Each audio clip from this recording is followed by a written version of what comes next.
नमस्कार। आपका अखबार के YouTube चैनल पर आपका स्वागत है। मैं हूं प्रदीप सिंह। 19 जुलाई से और 12 अगस्त तक संसद का सत्र चला। खत्म होना था 13 को।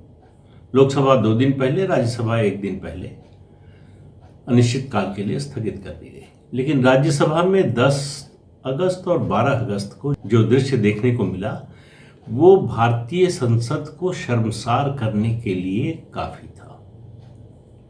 पूरी दुनिया में ये जो छवि गई भारत के जनतंत्र की, वो देश को शर्मिंदा करने वाली थी। और ये काम किया देश के विपक्षी दलों ने। 10 तारीख को जिस तरह से हंगामा हुआ सदन के अंदर, फिर अडजर्न होने के बाद मेज पर चढ़ गए कांग्रेस के प्रताप सिंह बाजवा और आम आदमी पार्टी के संजय सिंह। और जो कुछ किया, उन्होंने कागज फाड़े, किताबें फेंकी आसन की ओर, उसका वीडियो बनाया, जबकि वीडियो बनाना मना है। संसद सदन के अंदर कोई भी कैमरा लेकर नहीं जा सकता। मोबाइल कैमरे की भी बात कर रहा हूं।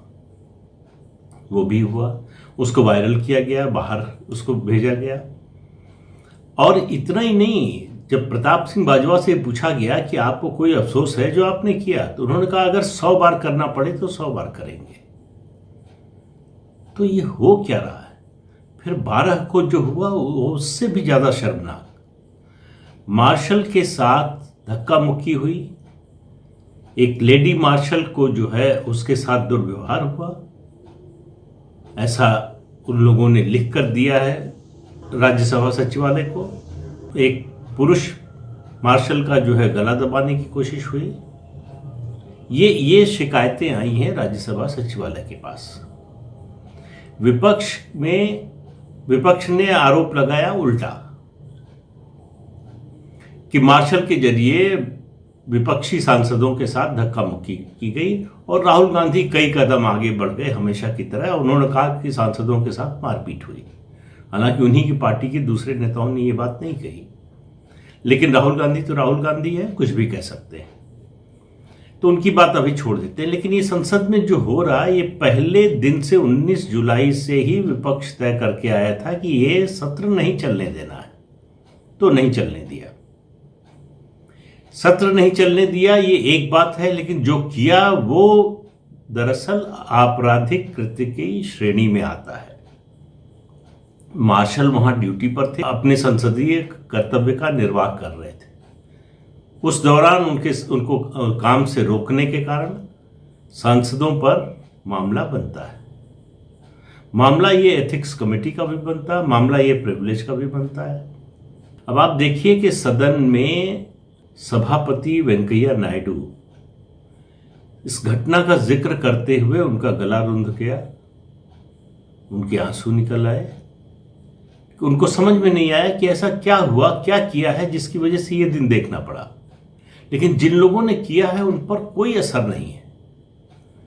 तो इसलिए सरकार को लगता है, इसलिए विपक्ष के जो दूसरे दलों के नेता हैं उनको लगता है, जो सांसद सदन की कार्यवाही में हिस्सा लेना चाहते थे, जिनकी शिकायत है कि उनके क्वेश्चन आवर में क्वेश्चन नहीं पूछने दिया गया, 0 आवर सबमिशंस नहीं हुए, जो विधेयक पास हुए उनमें बहस में हिस्सा नहीं लेने दिया गया, तो उनके इस अधिकार का हनन हुआ है। वो सब लोग चाहते हैं कि कोई कठोर कार्रवाई होनी चाहिए। तो अब कार्रवाई क्या हो? देखिए, संविधान का अनुच्छेद 122 सदन को, संसद के दोनों सदनों को ये इम्यूनिटी देता है कि सदन के अंदर की जो कार्यवाही है उस पर, उसके बारे में, उसको लेकर कोई मुकदमा नहीं चलाया जा सकता। अदालत में उसको चैलेंज नहीं किया जा सकता। अदालत मतलब दखल नहीं दे सकती। लेकिन 1960 में सुप्रीम कोर्ट ने कहा कि अगर ये प्रोसीजरल मामला है तब अदालत दखल नहीं दे सकती, लेकिन अगर संसद ने अपने अधिकार का अतिक्रमण किया है तो अदालत दखल दे सकती है। अब 2-3 मामले हुए इस बीच में। 2006 में सोमनाथ चटर्जी लोकसभा के स्पीकर थे, यूपीए की सरकार थी। कुछ सांसदों के खिलाफ यह आरोप लगा कि उन्होंने संसद में प्रश्न पूछने के लिए पैसा लिया। एक स्टिंग ऑपरेशन हुआ था जिससे ये मामला सामने आया। बहुत हंगामा हुआ। सोमनाथ चटर्जी ने, अब देखिए ऐसा मामला, इस तरह का मामला कायदे से जाना चाहिए था एथिक्स कमेटी के पास, लेकिन उन्होंने एथिक्स कमेटी के पास नहीं भेजा। उस समय एथिक्स कमेटी के चेयरमैन थे भूतपूर्व प्रधानमंत्री चंद्रशेखर। उनको पता था कि चंद्रशेखर जी सांसदों की सदस्यता खत्म करने की हद तक सजा देने के लिए तैयार नहीं होंगे, लेकिन सोमनाथ चटर्जी ने तय कर लिया था इन 11 सांसदों की सदस्यता खत्म होनी चाहिए। तो उन्होंने एथिक्स कमेटी को भेजने के बजाय मामला एक अलग से कमेटी बनाई। कमेटी ने रिपोर्ट दी, उस रिपोर्ट के आधार पर प्रस्ताव पास करके 11 के 11 सांसदों की सदस्यता खत्म कर दी गई। उन्होंने अदालत में चुनौती दी, सुप्रीम कोर्ट ने नोटिस दिया, स्पीकर ने कहा कि कोई मतलब नहीं है आपका, ये सदन के अंदर का मामला है। इसके अलावा एक और इम्यूनिटी है सांसदों को, और वो ये है कि अनुच्छेद 105 में वो सदन के अंदर जो बोलते हैं और जो करते हैं, वोट जिस तरह से देते हैं, उसको भी अदालत में चुनौती नहीं दी जा सकती। तो आपको याद होगा कि एक झारखंड मुक्ति मोर्चा के कांड हुआ था। पीवी नरसिम्हा राव उस समय देश के प्रधानमंत्री थे। उनकी सरकार को बचाने के लिए नो कॉन्फिडेंस मोशन विपक्ष लाया था। सरकार को बचाने के लिए झारखंड मुक्ति मोर्चा के सांसदों की खरीद फरोख्त हुई, उनको पैसा दिया गया सरकार के पक्ष में वोट देने के लिए। ये बात साबित हो गई। सुप्रीम कोर्ट ने माना कि इन्होंने पैसा लिया और पैसा लेकर वोट दिया, लेकिन ये कहा कि इनको इम्यूनिटी मिली हुई है। संसद के अंदर, सदन के अंदर इन्होंने जो किया उस पर कोर्ट उसमें दखल नहीं दे सकती, इसलिए वो सब के सब बरी हो गए। सुप्रीम कोर्ट ने ये जरूर कहा कि अगर संसद चाहे तो ये प्रिविलेज का मामला है, प्रिविलेज के तहत इनके खिलाफ कार्रवाई हो सकती है, लेकिन कोई कार्रवाई नहीं हुई। नरसिम्हा राव की सरकार बच गई और उसके बाद सब मामला रफा दफा हो गया। अभी कुछ दिन पहले केरल के पिछली विधानसभा का मामला था, जिसमें हंगामा किया था विधायकों ने और उसमें तोड़फोड़ की थी, माइक तोड़ा गया था, कागज फेंके गए थे। उस पर बड़ा कड़ा संज्ञान लिया सुप्रीम कोर्ट ने, कहा कि ये इस तरह से नहीं छोड़ा जा सकता, आपको चुनकर लोग इसके लिए नहीं भेजते हैं और इसके खिलाफ कार्रवाई होनी चाहिए। तो अभी मामला सुप्रीम कोर्ट में चल रहा है। तो इस सारे मामले को लेकर सरकार और दूसरे मतलब जो सत्तारूढ़ दल है भाजपा और दूसरे कई विपक्षी दल और भाजपा के सहयोगी दल, उनका मानना है कि इस मामले में कार्रवाई होनी चाहिए और सख्त होनी चाहिए। ऐसी कार्रवाई होनी चाहिए कि आगे से किसी की हिम्मत ना हो। तो वो क्या हो सकती है कार्रवाई? अब सरकार, देखिए जो कुछ हुआ है उसका एक वीडियो क्लिप सामने आया है कि किस तरह से ये जो आरोप विपक्ष लगा रहा है, कांग्रेस पार्टी, टीएमसी और दूसरे दल की सांसदों के साथ धक्का मुक्की हुई, उल्टा दिखाई दे रहा है कि जो मार्शल हैं सदन में, उन मतलब सुरक्षाकर्मी, उनके साथ धक्का मुक्की हो रही है। और ये आरोप लगाया गया कि कैमरा बंद कर दिया गया था। कैमरा बंद नहीं किया गया था, सदन की कार्यवाही का प्रसारण बंद कर दिया गया था कि देश में इतनी खराब इमेज ना जाए सांसदों की। लेकिन सांसद जो है, जिन लोगों ने ये किया, उनको इस पर कोई न पछतावा है न कोई शर्म है। पूरी प्रोसीडिंग्स की वीडियोग्राफी मौजूद है, उसके आधार पर जांच हो सकती है। दोनों पीठासीन अधिकारी, लोकसभा में लोकसभा अध्यक्ष और राज्यसभा में सभापति, दोनों की ये राय बनी है कि इस पर इसकी जांच होनी चाहिए, उसके बाद कार्रवाई होनी चाहिए। अब क्या सोमनाथ चटर्जी की तरह इस बार भी कोई कमेटी बनेगी अलग से जो जांच करेगी और अपनी रिपोर्ट देगी, उसके आधार पर कार्रवाई होगी, या क्या प्रोसीजर होगा ये पता नहीं। लेकिन जो संकेत मिल रहे हैं, जिस तरह का रवैया इन सांसदों का रहा है, उसको देखते हुए और जो जिस तरह से उस बात को ये और तूल दे रहे हैं और अपनी गलती मानने को भी तैयार नहीं हो रहे हैं और कह रहे हैं कि फिर ऐसा कर सकते हैं, इसमें देखिए बहुत सी ताकतें काम कर रही हैं। टीएमसी के लोगों ने आईटी मिनिस्टर से उनके वक्तव्य की कॉपी लेकर फाड़ दिया। अब टीएमसी के लोगों का कांग्रेस से कहना है कि हमारा साथ दीजिए इस पर, नहीं तो हम भी आपका साथ नहीं देंगे। तो कांग्रेस के लोगों ने भी साथ दिया। दूसरा, पार्टियों के अंदर सांसद जो है अपने नेता को प्रभावित करने के लिए, नेता के यहां नंबर बढ़ाने के लिए इस तरह की हरकतें कर रहे हैं। कांग्रेस पार्टी में राहुल गांधी के कोर ग्रुप के एक प्रमुख सदस्य के उकसावे पे कांग्रेस के लोग ये कर रहे हैं। उनको लग रहा है कि ये करेंगे और इस पर जो है, इस पर सभापति या पीठासीन अधिकारी जितना सख्त रवैया अपनाएंगे उतना उनको पार्टी में फायदा होगा। तो इसके लिए हो रहा है। प्रताप सिंह बाजवा ने किया, उन्होंने इसलिए किया, पार्टी की नजर में, पार्टी नेताओं की नजर में चढ़ने के लिए तो किया ही, वहां उनको पंजाब की राजनीति में समस्या है। सिद्धू और कैप्टन के बीच में उनका पत्ता कट गया है।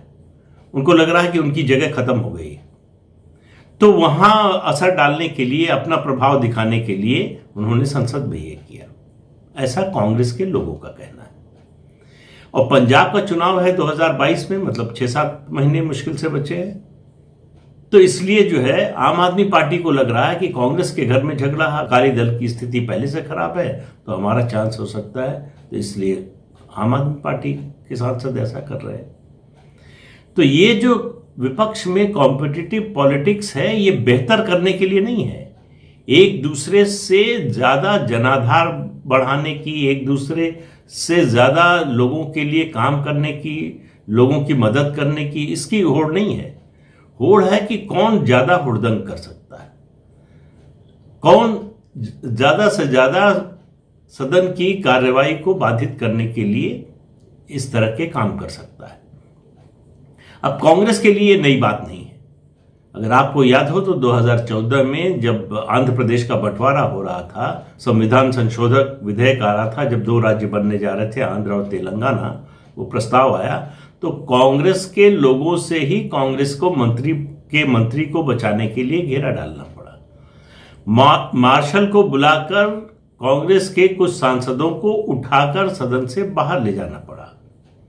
और फिर देखिए, जब डिवीजन होता है, डिवीजन की एक बार मांग हो जाए, डिवीजन के लिए बोल दे स्पीकर, तो फिर घंटी बजती, उसके बाद दरवाजे बंद हो जाते हैं। जब तक वोट नहीं हो जाता तब तक कोई ना बाहर जा सकता है ना अंदर आ सकता है। लेकिन उससे पहले ही दरवाजे बंद कर दिए गए और कुछ मिनटों में ही संविधान संशोधन विधेयक, जिससे एक नए राज्य का गठन होने जा रहा था, एक पुराने राज्य का पुनर्गठन होने जा रहा था कहिए, और ये प्रस्ताव कुछ मिनटों में पास हो गया। सारा हुड़दंग, सारी समस्या उस समय कांग्रेस के ही सदस्यों ने पैदा की, विपक्ष ने नहीं किया कुछ। तो कांग्रेस के लिए तो ये नॉर्मल है। लेकिन इस बार की जो स्थिति है, जो हुआ है, उसको इस समय की सत्तारूढ़ पार्टी, सरकार और पीठासीन अधिकारी और जो दल और उनके सदस्य इस हंगामे हुड़दंग में शामिल नहीं थे, वो सब चाहते हैं कि कड़ी कार्रवाई हो। तो आप इंतजार कीजिए, संभव है कि कम से कम 4 सांसदों की सदस्यता खत्म हो सकती है। होगी कि नहीं मुझे मालूम नहीं है, लेकिन जिस दिशा में ये जांच जा रही है, जिस तरह से इस मुद्दे को उठाया जा रहा है और जिस गंभीरता से इस बारे में विचार हो रहा है कि ये रुकना चाहिए, बहुत हो गया है। अब इससे आगे तो यही रह गया कि आपस में सांसद मारपीट करें। तो सदन ये जो कर रहे हैं, दरअसल सदन की प्रासंगिकता को ही खत्म कर रहे हैं। फिर संसद है किस लिए? अगर वहां बहस नहीं होनी है, अगर वहां कानून नहीं बनना है, अगर लोगों के सवाल नहीं उठाए जाने हैं, लोगों की समस्या नहीं बताई जानी है, तो फिर ये सदन के होने का क्या मतलब है? तो ये जिस डाल पर बैठे हैं उसी डाल को काट रहे हैं। इनको समझ में नहीं आ रहा है कि अपने पैर पर कुल्हाड़ी मार रहे हैं। तो ऐसे लोगों को जगाना पड़ता है। ये जो जागते हुए सोने का नाटक करते हैं, उनके साथ कुछ कड़ा व्यवहार करना पड़ता है। क्या दोनों सदनों के पीठासीन अधिकारी ऐसा कदम उठाएंगे? क्या सरकार उनका साथ देगी? क्या दूसरे दल इसमें उनका साथ देंगे कि ऐसा एग्जेम्पलरी पनिशमेंट हो, ऐसी सजा मिले कि आगे से कोई सदस्य जब इस तरह की हरकत करने की सोचे भी तो सोच ले कि उसका हश्र क्या होगा। मुझे मालूम नहीं है कि फैसला क्या होगा, लेकिन परिस्थितियां उसी ओर बढ़ रही हैं। तो इसलिए देखिए, और ये बहुत जल्दी होने वाला है। जो भी होने वाला है, मुझे लगता है कि अगर जांच होनी है, कमेटी बैठनी है, तो कमेटी की रिपोर्ट आनी है, ये सब संसद के अगले सत्र यानी शीतकालीन सत्र से पहले शायद हो जाएगा। और शीतकालीन सत्र में प्रस्ताव के जरिए हो सकता है इनकी सदस्यता खत्म करने का प्रस्ताव पारित हो जाए। होगा कि नहीं होगा, इसके लिए थोड़ा इंतजार करना पड़ेगा। अगर ये नहीं होगा तो आप समझ लीजिए कि आने वाले दिनों में स्थिति और खराब होने वाली है। तो इसको अगर रोकना है तो कुछ तो करना पड़ेगा। आज के अंक में इतना ही। अगले अंक में फिर मिलेंगे किसी नए मुद्दे के साथ। तब तक के लिए इजाजत दीजिए। नमस्कार। हाँ, कल इतवार है और संडे स्पेशल है। तो संडे स्पेशल में एक किताब के आधार पर, किताब है के.एन. राव साहब की, देश के बहुत जाने माने ज्योतिषी हैं। उससे कुछ चीज़ें लेकर मैंने एक सवाल उठाया है जो उन्होंने कहा है अपनी किताब में कि नेहरू वंश का राजनीतिक अंत हो गया है। तो क्या अब नेहरू गांधी परिवार से कभी कोई सत्ता में नहीं आएगा? वैसे 32 साल हो चुके हैं।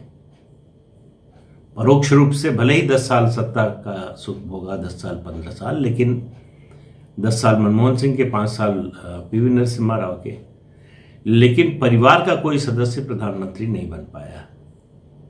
क्या ये परिवार ज्योतिषीय गणना को मानता तो है, स्वीकार नहीं करता? और ये एक सवाल और है कि भारत की आज़ादी रात 12 बजे क्यों हुई? और ये भी एक सवाल है जिसका थोड़ा विस्तार से जिक्र किया है कि के.एन. राव साहब ने अपनी किताब में कि कमला नेहरू की कुंडली ऐसी थी जिसमें 3 पीढ़ी तक, 3 पीढ़ी का जिक्र नहीं है उसमें, जिसमें राजयोग था। कुंडली के आधार पर ही नेहरू से उनकी शादी हुई। इन सब बातों के बारे में विस्तार से बताऊंगा इतवार को 12 बजे। तब तक इंतजार कीजिए। चैनल को देखिए, शेयर कीजिए और सब्सक्राइब तो जरूर कीजिए। नमस्कार।